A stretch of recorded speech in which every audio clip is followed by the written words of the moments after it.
बिस्मिल्लाहिर्रहमानिर्रहीम अस्सलाम वालेकुम। कैसे मेरे सब बहन भाई, अल्लाह पाक मेरे सारे बहन भाइयों को खुश रखे, शायद आबाद रखे, हर दुख तकलीफ तो दूर रखे। इसे दुआ नाल इसी आई दी वीडियो शुरू कर देंगे। वीडियो शुरू करने तो पहले एक छोटी जी रिक्वेस्ट है कि जेडे मेरे बहन भाइयों ने हाले तक रज़िया फैमिली व्लॉग चैनल को सब्सक्राइब नहीं किया तो प्लीज़ सब्सक्राइब कर लेना और जो बेल का बटन है उसे प्रेस कर लेना ताकि हमारी हर न्यू आने वाली वीडियो का नोटिफिकेशन मेरे बहन भाइयों तक बर वक्त पहुँचता रहे। तो अच्छा जी, कर दें जी असी अपनी आई दी वीडियो शुरू। आई दी वीडियो कुछ इस तरह के ईद के कपड़े जोड़े लैके आते हैं। बच्चों के ईद के कपड़े जोड़े से एक एक सूट जोड़ा वा कि ओला सारा सिलाई होके आ गया से तो अल्लाह ख्याल करे कि देखो कि जिस तरह हर मां को ही खुशी होंगी है कि अपने बच्चों वास्ते शॉपिंग करनी, हर चीज़ बच्चों की पूरी करनी ताकि बच्चों के नाल ही माँ बाप की खुशी होंगी है कि ईद वाले दिन बच्चों को हर चीज़ हो तो बच्चे माशाल्लाह बहुत ज़्यादा खुश होंगे हैं। देखो जिस तरह शाहद बेटे ने माशाल्लाह के बच्चों की जी शॉपिंग करके आया वा तो दूसरा वा भी पहली ईद बच्चों की कि जी चारा भी इस तरह भी दूसरा भी आई है तो बहुत ज़्यादा बच्चे बेचारे सोचते भी सीगे तो परेशान भी सीगे। कोई नहीं, अल्लाह पाक उन्होंने खैर सलामती, अल्लाह पाक उन्होंने ईद का दिन जो अल्लाह खैर करे गुजर जाए, उन्होंने बच्चों अल्लाह पाक तंदुरुस्ती सेहत देवे, जिंदगी देवे। अल्लाह पाक अपन खुशियां के नाल अल्लाह पाक शामिल देखो कि मैं भी अपने बच्चों के नाल अल्हम्दुलिल्लाह हर वक्त अपने बच्चों वास्ते दुआवां करदी हाँ, हर सब के बच्चों की दुआवां करदी हाँ कि अल्लाह पाक मेरे बहन भाई मेरे मुसलमान जिन्हें भी हर दे बच्चों के उपर माँ बाप का साया अल्लाह पाक सलामत रखे और अल्लाह पाक सारे बहन भाइयों के बच्चों औलाद नेक नमाजी बनावे, माँ बाप के फरमादार करे कि देखो कि सारा कुछ माँ बाप ही बच्चों वास्ते करते हैं कि मैं भी मेहनत मजदूरी करती हाँ अपने बच्चों दी खुशियां वास्ते अपनी जान भी लुटा दिंदी हाँ। ये कहनी हाँ कि मेरे बच्चे खुश हाँ तो मैं भी खुश हाँ। देखो ना मैं शाद भाई बच्चों के लैके आए ना कपड़े तो कसमें वीडियो बना रहे थे कि शाद भाई का रोन निकल गया, कसमें बच्चे रो पे बच्चे ते बच्चे रो पे बेचारे। ठीक कहते पापा तेरा सूट सिर्फ की के देखो एक माँ का काम होंदा है इदां दे बच्चों दी चीज़ां सारियां पूरियां करनियां ते शाद भाई आप गए आ ते जाके नाल बच्चों दे सारियां दे कपड़े लैके आए।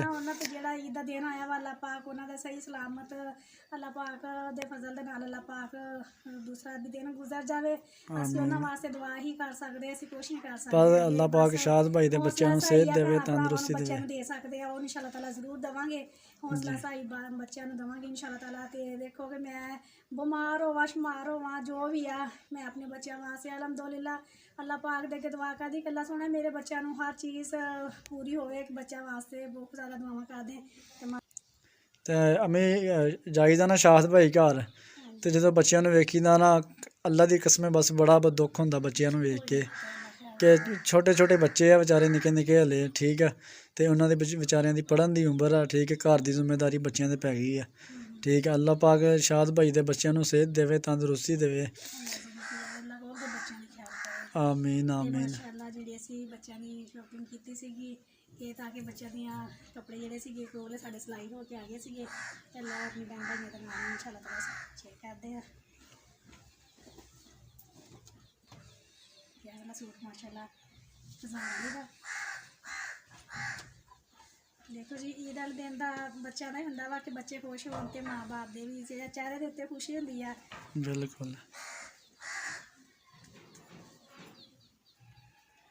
वाला सूट डिजाइन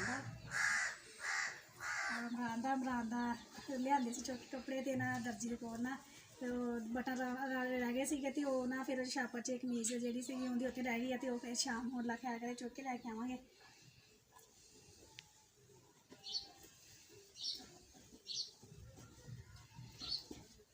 ये दानियाल दा ते इमरान दा दो भाइयों का एक जैसा ही सूट हो गया। है वाला दानियाल दा हो गया तो इमरान की कमीज के बटन रह गए सी तो वो ना याद भुल गया वो लैके आनी हले।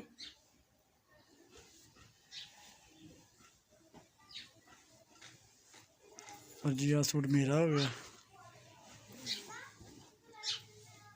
अदनान बेटे का हो गया।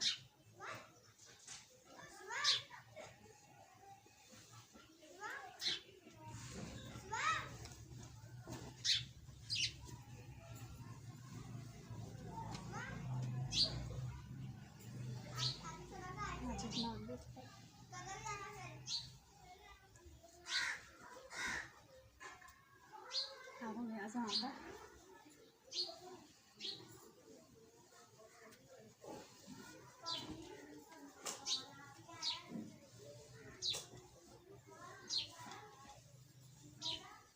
छोटे छोटे मेरे बेबी का मदाई का माशाल्लाह मैंने बहुत प्यारा मेरा बेटा है।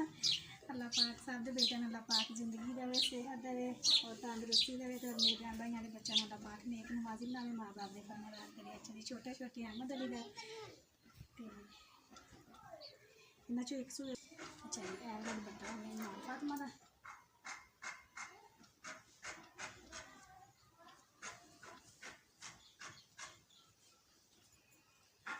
मान फातिमा का इन्होंने एक दफ़ा ना माड़ा माड़ा समझो ड्राई करके ना सूट हल्के हल्के एक दफ़ा पानी च कढ़ांगे सर्फ दे नाल, ताकि दूसरा भी दर्जी दे देइए ना, फिर हाथ शत लगते कपड़े जो सिलाई होंगे, फिर मिट्टी घट्टा हो चलो भी ओला उतर जाता। ताकि हुण जेह्ड़े सारे ड्राई करके पा देवांगे, ताकि इसरी प्रैस करके अल्लाह खैर करे। माशाल्लाह ईद दी खुशी बच्चे माशाल्लाह मनाउणगे। मान फातिमा दा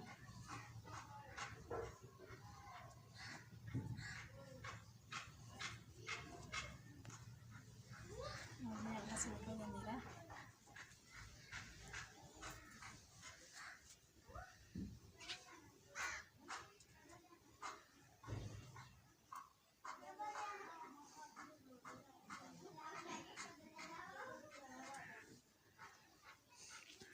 ਫਟਿਆਂ ਦੀ ਪੀਕੋ ਸ਼ਿਕੋ ਜਿਹੜੀ ਜਿੱਦਣ ਅਸੀਂ ਕੱਪੜੇ ਲਏ ਸੀਗੇ ਉਦੋਂ ਹੀ ਅਸੀਂ ਸ਼ਹਿਰੋਂ ਆਉਣ ਲੱਗੇ, ਫਿਰ ਪੀਕੋ ਸ਼ਿਕੋ ਜਿਹੜੇ ਦੁਪੱਟੇ ਕਰਾਉਣ ਵਾਲੇ ਸੀ ਉਹ ਅਸੀਂ ਨਾਲ ਹੀ ਕਰਾ ਕੇ ਲਏ ਸੀਗੇ, ਤਾਂ ਕਿ ਦੁਪੱਟਿਆਂ ਦਾ ਕੰਮ ਜਿਹੜਾ ਉਹ ਨਾਲੋਂ ਨਾਲ ਕੰਪਲੀਟ ਹੋ ਜਾਵੇ। ਅਤੇ ਚੰਗਾ ਈਦ ਦੇ ਲਾਗੇ ਫਿਰ ਰਸ਼ ਬਹੁਤ ਹੋ ਜਾਂਦਾ, ਅਤੇ ਇਸ ਕਰਕੇ ਫਿਰ ਤੰਗੀ ਹੁੰਦੀ ਹੈ। बेटी बहू रानी का माशाल्लाह बेटी समझो मेरी बेटी ही है। देखो कि 7 भरावां दी 4 भरावां दी एक भैन वा ते 2 मेरियां समझो बेटियां हो गई, 9 भी माशाल्लाह समझो कि बेटी ही होंदी है। बेटियां अपनियां तो पराइयां हो जांदियां वा ते माशाल्लाह असल बेटियां वही होंदियां जेहड़ियां घर आंदियां वा। चाहिए आएगा माशाल्लाह मेरी राशदा बेटी का।